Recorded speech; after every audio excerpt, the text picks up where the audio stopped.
Okay, so here's my next project. You guys that know your cars, Datsun 280Z import, as you can see, left-hand drive, straight off the boat as it were. Bought it from a good friend of mine. We're going to be doing quite a few bits to this. Good things, rust free, California, so no, I think it was California, there's no rust on it at all hardly. Little bits here and there but nothing major. It's just been through its MOT, which around here is like a roadworthiness certificate. We took the bumpers off, the big bumpers off. I've already started filling it in at the back. I don't know what you think to those holes, whether I should leave them in or take them out, and I don't know really whether you need to actually have the bumpers on or off. The big fat ones have been took off. We're going to go for the thinner ones for the 240Z, I think, at the front, but at the back I'm not 100% certain, so comments welcome there. I mean, if you think I don't need to put one on the front, give me some comments, but that's the way we're going at the moment. I'm also in two minds whether to put covers over the headlamps, you know, the plastic sleeves that go over, that smooth the lines off. I'm in two minds on that as well. The wheels aren't staying, they're going to eventually go, probably put 15 inches on, but nothing too radical because I want it to still look old school. But that's the project as it is at the moment. If I quickly go through what I'm going to be changing on it, I'll tell you what, we'll have a look in the boot because I've just been ordering loads of stuff and I've stuffed it all in there.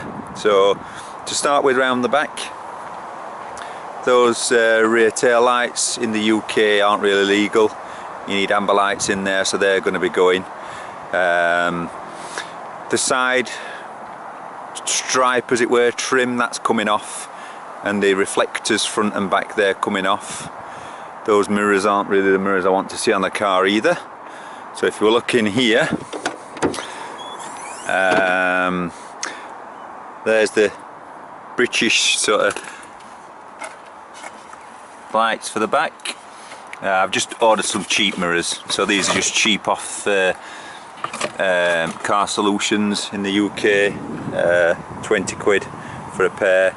They're just plastic, but they'll probably look a bit better than what's on. The others are a bit too floppy, they're not adjusting right. The other things that you can see in here, right, let's go through a quick go through. The grille is what I'm going to be using for the bumper that's missing at the front, so we're going to fill that in with that. That's a chrome grille that I'm moulding for the front. This is conversion that I'm doing for the front, which we'll get into in a bit, which is to make the 6 into, so it's going to be 6 into 2 into 1, down to about, well, up to about 2.5, I think it is, inch. The car's fuel injection, the petrol tank, don't worry about that, that's because the fuel gauge doesn't work, so we'll go through that in a bit.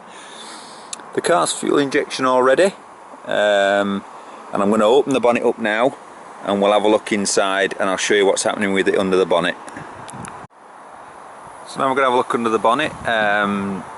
This is a 2.8, so it's a 280Z 1976 with fuel injection. There's a few things you need to know about this. It's obviously running off a distributor. It's not got sequential injection, so in other words all the injectors all open at the same time, and they put half of the fuel in per every revolution of the engine. So it's not the best injection system, but it seems to work alright. The other thing this has got is all the emission stuff, carbon canister, reservoir for the vacuum, fuel filter, and so on and so forth. We're going to be going down to pick up on the flywheel, on the front pulley, sorry, and a pickup for the cam, which we're going to use the distributor, which I'll show you in a minute in the back. And we're going to have a 4-branch exhaust a 6 into 2 into 1, which I spoke of earlier, because we need the oxygen sensors in there for the fuel injection system, because it's going to monitor itself. We're also going to change it from left-hand drive to right-hand drive, which I'll show you the bits for that as well. But we're going to do a coil pair plug, so you're not going to have any plug leads, they're all going. And it's going to be a coil pair plug, and it's going to be individual spark per plug, not wasted spark. And the injection systems are going to be sequential injection, so it's going to know what cylinder wants the fuel in. When it's just opening the valve up, it'll squirt the fuel in, so there's no loss of fuel there or any drips or anything caused by that. So if we go back to the bike,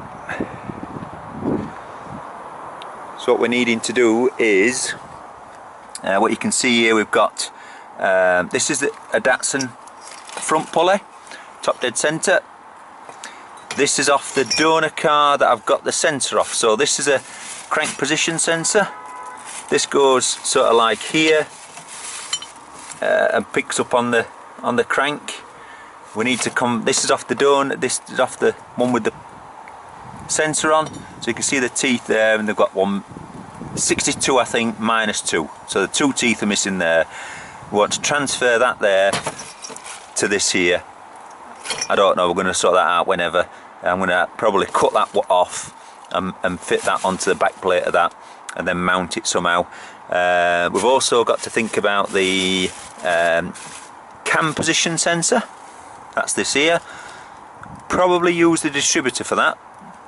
So use that inside distributor and pick up from inside distributor. This is the individual coil packs. So we're going to mount them on a plate, and they're going to go straight onto the plugs per plug. The distributor is obviously this type. This is off a donor as well, and it fires a spark every 1/6 of a revolution. But it actually doesn't know where cylinders are. It uses the rotor arm, and that's how it knows which one to fire towards. So we're going to have to modify that somehow. The thing with it as well, I'm changing it from left hand to right hand drive, and that's what you can see there, that steering rack. Now this is in this country, getting hold of a steering rack for a 240Z right hand drive is very difficult, because everybody wants to get the California ones in, convert them to right hand drive, put them all over there, and have a pristine car that's not rotten in a right hand drive country that's historically soaking wet every day, more or less, even in summer, and they get rusty. So that's what that's for. There's looking at this here, this is the plate, so this is for the exhaust and stuff. Oh, by the way, the exhaust you can buy pre-cut manifold blanks, so you can do that, and then you can weld your bits of pipe to them, which makes it a lot easier. These are the exhaust sensors that we're going for, best ones I could find. 5, well there's 6 actually, 6 wires to these, so they monitor their own temperature and everything, which has been quite good. So converting it to left to right, this is the plate that goes up. It'd be that way, so that's the bulkhead of the car, and that needs putting up sort of inside the bulkhead, as it were, there, down there, and it mimics what's on the other side. But of course it's not just a matter of doing that. We've got to change the heater box over, got to change the wiper linkages over, got to get a dashboard that's going to be right hand drive. Just a bullet point on that, the bash dashboard, we've got somebody that's got a right hand drive dashboard that's out of their vehicle at the moment, so what I'm endeavouring to do is copy the other one out of fiberglass and then put it in this fiberglass. I'll let you know how that goes, you'll see that happening. If we can make a copy of it and it works, I might start flogging them, or you know, we'll see. A friend of mine might start flogging them, but we'll see how they go. But that's more or less really what we're doing. So we're going to be changing it from left to right hand drive. We're going to be changing it from from multi-point injection to, sorry, from single injection cycle to multi-point injection cycle. And we're going to be doing the bodywork, de-trimming it, tidying it up, and putting a bit of English stuff on. Like I said, I don't know whether I'm putting a rear bumper on or not, but other than that, I love the shape. I've always liked the shape, and now this is probably going to be a keeper, so it's probably going to be the last one I do, but that's the 240Z in the starting point. Hopefully I'll keep you up to date with what's happening, and I hope you enjoy this. I'm going to, and we'll see what happens. Thanks again for watching. Goodbye.